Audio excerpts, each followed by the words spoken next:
दोस्तों, राम मंदिर तैयार हो चुका है। अयोध्या दुल्हन की तरह सज गई है। रामलला की मूर्तियां बनकर तैयार हैं। प्राण प्रतिष्ठा की विधि तय हो चुकी है। अब बस इंतजार है तो 22 जनवरी का, जब 500 सालों के संघर्ष के बाद आखिरकार रामलला अपनी जन्मभूमि पर बने इस भव्य मंदिर में विराजेंगे। हर तरफ खुशी का माहौल है और पूरी दुनिया की नजर अयोध्या पर है। लेकिन अब सवाल आता है कि मूर्तिकारों द्वारा बनाई गई 3 मूर्तियों में से रामलला की कौन सी मूर्ति गर्भगृह में विराजमान होगी? कब बनेगी अयोध्या में प्रभु श्री राम की दुनिया की सबसे ऊंची प्रतिमा? अयोध्या के दौरे पर पीएम मोदी ने जनता से क्या खास अपील की और अयोध्या में कैसा हुआ चमत्कार जिसे देख दुनिया हुई हैरान? जानेंगे इस वीडियो में। लेकिन उससे पहले रामलला के सच्चे भक्त होने के नाते वीडियो को लाइक करने के साथ कमेंट में जय श्री राम जरूर लिखें। 3 मूर्तियां, 3 कलाकार और 5 साल की मेहनत। मंदिर के गर्भगृह में विराजेंगे श्वेत राम या फिर श्याम वर्ण के राम। अयोध्या में भगवान राम के बाल स्वरूप की 3 मूर्तियां बनकर तैयार हैं। तीनों को अलग अलग मूर्तिकारों ने गढ़ा है। पहली मूर्ति गणेश भट्ट ने बनाई है, दूसरी मूर्ति सत्यनारायण पांडे ने बनाई है और तीसरी मूर्ति अरुण योगीराज ने बनाई है। फिलहाल तीनों मूर्तियों को अयोध्या के कार सेवकपुरम में रखा गया है और इन तीनों मूर्तियों को जांच परख कर श्री राम जन्मभूमि ट्रस्ट के सदस्यों ने अपना मत दे दिया है। ज्यादातर सदस्यों को श्वेत मूर्ति पसंद आई है, मगर फाइनल फैसला ट्रस्ट के अध्यक्ष नृत्य गोपाल दास करेंगे, जिसके बाद चुनी गई मूर्ति की पूजा अर्चना शुरू की जाएगी और 17 जनवरी से रामलला को अयोध्या भ्रमण पर ले जाया जाएगा और 22 जनवरी के दिन रामलला मंदिर के गर्भगृह में विराजेंगे। आपको बता दें कि ये तीनों मूर्तियां इतनी खास इसलिए हैं क्योंकि इन तीनों मूर्तियों के मूर्तिकारों ने इन्हें बनाने में सालों की मेहनत लगाई है और मूर्ति की हर बारीकी पर काफी ध्यान दिया गया है। इन तीनों मूर्तियों के आकार समान है, जिसमें 5 वर्षीय रामलला धनुष बाण लिए खड़े हैं और खास बात यह है कि मंदिर के गर्भगृह में रामलला की इस प्रतिमा के साथ सीता मैया की मूर्ति नहीं होगी, क्योंकि ये रामलला का बाल स्वरूप है। मूर्ति की ऊंचाई 51 इंच है और सोने के जिस सिंहासन पर रामलला विराजमान होंगे उनकी ऊंचाई 8 फीट पर होगी। रामलला कमल के पुष्प पर खड़े होंगे और गर्भगृह में इस प्रतिमा को ऐसे ही स्थापित किया जाएगा कि 30 मीटर की दूरी से भी भक्तजन इसका दर्शन कर पाएं। इसके अलावा शायद आप में से काफी कम लोग ही जानते होंगे कि अयोध्या नगरी में प्रभु श्री राम की भव्य प्रतिमा बनाई जा रही है। तकरीबन 181 मीटर ऊंचाई वाली ये प्रतिमा स्टैच्यू ऑफ यूनिटी जितनी ऊंची होगी, लेकिन सिंहासन पर छतरी के साथ इस प्रतिमा की ऊंचाई 251 मीटर होगी। इसी के साथ स्टैच्यू ऑफ लॉर्ड रामा दुनिया का सबसे ऊंचा स्टैच्यू बनेगा।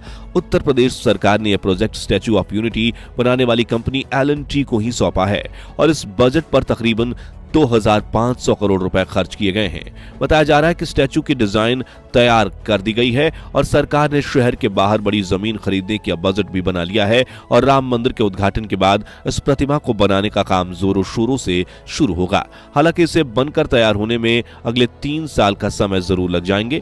लाखों श्रद्धालु बल्कि अयोध्या पहुंची वानर सेना और महान जटायु के वंशज, ये है प्रभु श्री राम के प्रति इन जानवरों की श्रद्धा का चमत्कार। इस वक्त अयोध्या में एक ऐसी खबर आ रही है जो सुनकर आपका दिल तेजी से धड़कने लगेगा और मुंह से निकलेगा सिर्फ एक ही नाम, जय श्री राम। जी हाँ, जैसे कि आप सभी जानते हैं कि जब लंकापति रावण ने माता सीता को अगवा कर लिया था, तब पक्षियों के राजा जटायु ने रावण को रोकने की कोशिश की थी, मगर रावण ने अपनी तलवार से जटायु के पंख काट दिए थे, जिसके बाद घायल जटायु ने यह खबर श्री राम को देकर उनकी गोद में अपने प्राण त्याग दिए थे।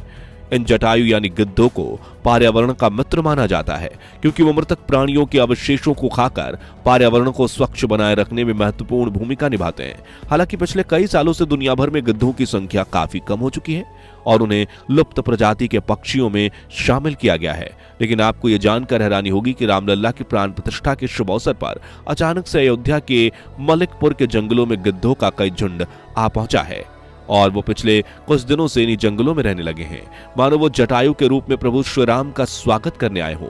इन गिद्धों का दर्शन करके वहां के लोग एक अलग ही खुशी की लहर महसूस कर रहे हैं। इसके अलावा बताया जा रहा है कि न सिर्फ गिद्ध बल्कि अयोध्या में पूरी वानर सेना भी पहुंच चुकी है, क्योंकि पिछले कुछ दिनों में अयोध्या में कई बंदर और भालू इत्यादि जैसे प्राणी काफी ज्यादा मात्रा में दिखने लगे हैं। राम मंदिर पहुंचे श्रद्धालुओं की तरफ से हजारों तोहफे, कोई लाया अभिषेक के लिए पवित्र जल तो किसी ने भेंट किया अपने जीवन का सबसे बड़ा आविष्कार। दोस्तों, राम नगरी अयोध्या में प्रभु श्री राम की प्राण प्रतिष्ठा की तैयारियां जोरों शोरों से चल रही हैं। शहर के एक से एक कोने को दुल्हन की तरह सजाया जा रहा है। हर तरफ सिर्फ खुशी का माहौल है और पूरी दुनिया की नजर अयोध्या पर टिकी हुई है। देश के करोड़ों श्रद्धालुओं की तरफ से रामलला की प्राण प्रतिष्ठा के लिए अनेक बेशकीमती तोहफे पहुंचाए जा रहे हैं। इसी बीच नेपाल से भी श्रद्धालुओं का एक समूह अयोध्या आ पहुंचा है, जिन्होंने श्री राम जन्मभूमि तीर्थ ट्रस्ट के महासचिव चंपत राय को नेपाल की 16 पवित्र नदियों के पानी के कलश भेंट किए हैं। इस पवित्र जल को यज्ञशाला में रख दिया गया है और प्राण प्रतिष्ठा के दिन रामलला के अभिषेक में इस जल का इस्तेमाल किया जाएगा।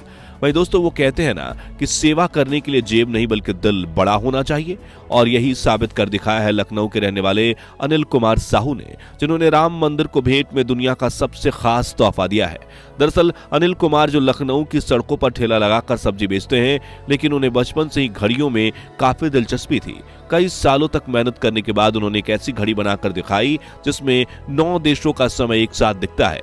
एक और खासियत है कि मिनट और हावर्स के लिए इस घड़ी में 2 अलग अलग नहीं बल्कि सिंगल काटा है, यानी एक ही घड़ी की एक ही सुई से एक ही समय पर 9 देशों का वक्त देखा जा सकता है। अनिल कुमार ने अपने इस आविष्कार को पेटेंट भी करवाया है और सबसे पहला यूनिट उन्होंने राम मंदिर को तोहफे में भेजा है। और विश्व हिंदू परिषद के वाइस प्रेसिडेंट चंपत राय ने अनुरोध किया है कि इसे मुख्य मंदिर के मंडप में लगाया जाए। हालांकि उनका कहना है कि चंपत राय जी ने मंदिर के पत्थर में छेद करने के लिए मना किया है, तो वो मोदी जी से इसकी अपील करेंगे। अयोध्या के कण कण में बसे प्रभु श्री राम, हर तरफ गूंजा एक ही नाम, जय श्री राम, जय श्री राम। दोस्तों, सड़कों से लेकर दुकानों तक और नए हवाई अड्डे से लेकर रेलवे स्टेशन तक अयोध्या के कण-कण को सजाया जा रहा है। और 30 दिसंबर के दिन जब पीएम मोदी अयोध्या दौरे पर आए, तभी रोड शो आयोजित किया गया, जिसमें नई अयोध्या की भव्यता को देख पूरी दुनिया चौंक उठी।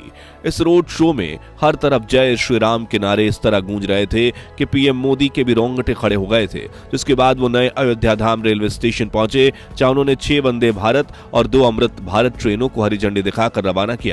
इसके अलावा रेल प्रशासन ने अयोध्या के लिए देश भर से 1000 नई ट्रेनें शुरू करने का ऐलान किया है, ताकि रोजाना 50,000 से ज्यादा श्रद्धालु मंदिर में दर्शन करने आ सके। वहीं मोदी जी ने 1450 करोड़ की लागत से बनने वाले महर्षि वाल्मीकि अंतर्राष्ट्रीय हवाई अड्डे अयोध्या धाम का उद्घाटन किया।